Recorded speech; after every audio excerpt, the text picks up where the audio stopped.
Hello and welcome to Specialist Lending Solutions TV. I'm Shakina Tuahene, Commercial Editor at Mortgage Solutions and SLS. Today we will be discussing how product innovation can help intermediaries maximise on holiday-let opportunities in the sector. I am joined by Robert Oliver, Sales Director at Castle Trust Bank, Damian Cain, Director at Complete FS, and Dak Lamb, Senior Associate at Sirius Property Finance. Thank you for joining me. According to Moneyfacts, holiday-let product options returned to pre-pandemic levels in April, a sign things were opening back up to those operating in the space. And while product levels may be returning to normal, life as we know it has changed. One big difference is the expectation that people are going to be taking more staycations this year. So Robert, what trends are you noticing with borrowers in terms of the holiday-let space? Hi. Here at Castle Trust, we've noticed in the last 3 to 4 months that our inquiries for pure holiday lets have actually gone up by circa 45%. Now, we're seeing a slight diversification in landlords applying. However, it's fundamentally the buy-to-let investor who is still in search of a good investment. Now, don't get me wrong, they're still investing in office conversions, still investing in standard HMOs and multi-unit blocks. However, we're seeing more of a diversification to the holiday-let market. Now, the holiday-let market is probably not exactly the same as a buy-to-let, because the fundamental difference being is you have to run a holiday-let very much with a tighter rein on the management side of things. So, for example, if somebody's in there for a week, it will need cleaning and obviously heating and obviously changing of bed linen, etc. And I think the expectation of the tenant in a holiday let versus the expectation of a tenant on an AST is very different. So whilst we're seeing these investors moving towards this type of investment, we're seeing a far greater detail in the running costs and the understanding of how the model works. And Dak, what are your thoughts on this as well? Have you seen any trends popping up when it comes to clients that you speak to? Yeah, we have seen a little bit of a difference, and there have been more holiday-let inquiries. What I've found is that a lot of people who are looking at holiday-lets, it's often dual purpose. So not are they looking for an investment, but they're also looking for something that they can perhaps utilise themselves as a family. So we're getting perhaps the Cornwall holiday-let opposed to the Central London holiday-let. So that is the main difference that I've seen. Now, that has proved a little bit of a challenge from a lending perspective on occasion, because a lot of the lenders that we would deal with in the specialist area are unregulated when it does come to quite a lot of transactions. But in the last 1.5 to 2 years, we are seeing a massive increase in this type of inquiry previously to before. And Damian, what about you? What have you seen or noticed in this space? Sure. Well, I should start by saying the holiday let market really reminds me, has similarities to back in the early mid-90s when the buy-to-let market first took off. I mean, I remember having conversations with mortgage brokers not wanting to get involved with buy-to-let because it was too niche and too specialist, and they didn't think that their customers would understand it. And you can see where we are now with that. And it does remind me of that in some ways. Inquiries are definitely increasing, mainly driven, I think, by savvy investors. They're innovative. They're always looking for an increased return.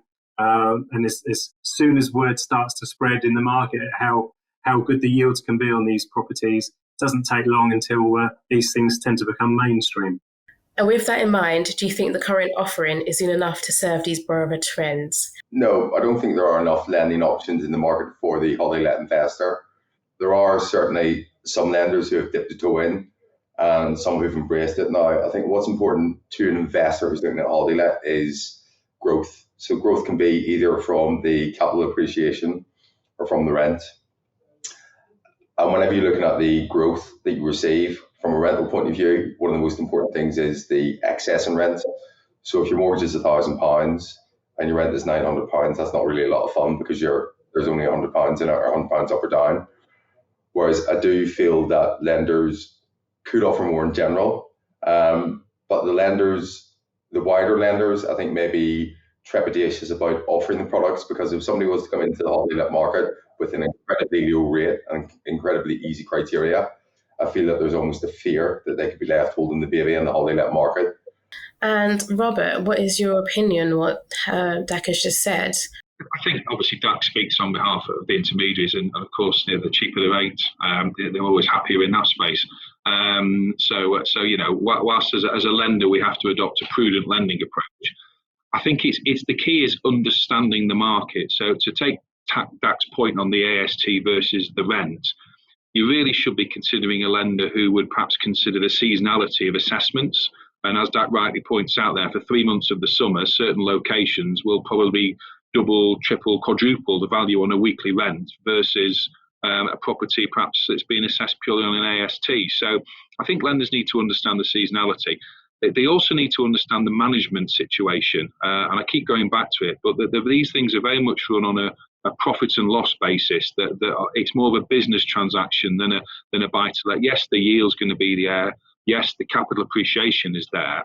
But ultimately, I don't think any lender wants to be hugely exposed primarily in that market. But they have to evolve from the broker and what the intermediary actually wants, and obviously what the clients want with the more complex nature of this transactions. And Damian, what is your take on this? Are products doing enough to serve borrower trends? Yeah, well, both guys, Dak and Rob, have made valid points there. I think the truth is that the market is in its infancy. Therefore, it's probably underserved purely by the number of lenders. Rob's firm, Castle Trust, they're in what I consider to be an early stage. They'll be getting fantastic data and producing products which no doubt will evolve next year. Their products will probably look very different than they look now. So I think what you'll see first and foremost with lenders, I think there'll be some innovation on location. Location is everything to me for a holiday let. I think there'll also be some fear with other lenders coming into the market that are we in a bit of a bubble because of COVID and travel restrictions, etc. Looking at location specifically, that's simply not the case. I mean, I'm older than I care to admit now, but I remember family holidays being booked in a year in advance down to Devon or Cornwall, the New Forest. You've got the Cotswolds, you've got Norfolk, the Lake District. There are so many places in this country that are long-established holiday destinations, very popular. So I think as lenders develop their criteria, they decide where they're comfortable lending, at what rates they're comfortable lending. I think you will see things develop. And if it's mirrored by what happened in the buy-to-let market, there is FOMO.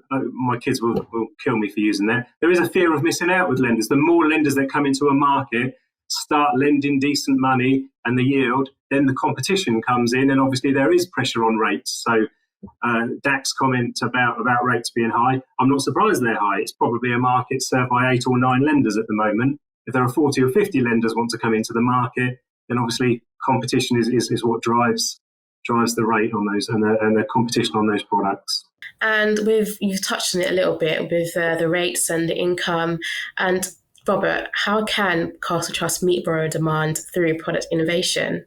So we've seen probably recently the people inquiring regarding purchasing holiday lets have done them on the back of conversion of existing properties into holiday lets themselves. So give you an example, if somebody wants to perhaps buy a small B&B that perhaps isn't as popular as they have been and convert them into 2 or 3 self-contained holiday flats.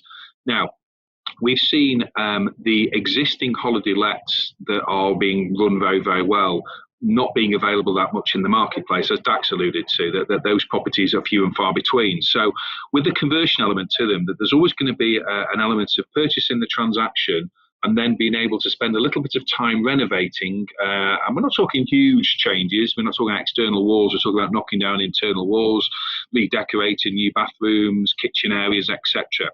Now, of course, for people to be able to do that, that could take a couple of months. Then you've got to advertise it. Then you've got to start to get actual people coming to rent the property. Now, what we've seen at Castle Trust is the ability where people to take the transaction, and as Damian alludes to as well, that these things are very popular, therefore speed of purchase is essential, and then having the ability to renovate. So what we've seen in certainly our proposition is around, we offer a bridge to term product, so where people can actually do the transaction very quickly on a bridge, but we actually underwrite the exit before the actual transaction completes on the bridge. So what that allows particular clients to do is actually purchase a property, renovate it, have a little bit of time to get it rented out, a little bit of time to actually get some revenue in. And at the point they're technically in the black, not the red, they can then convert with no extra fees or charges onto a term product. And of course, the beauty of that is if the value has increased during that period they've done that work, we can actually look at refinancing at the new price and the new LTV. Thank you very much. And that is all we have time for in this part. Join us for the next section of this series. Thank you for joining me.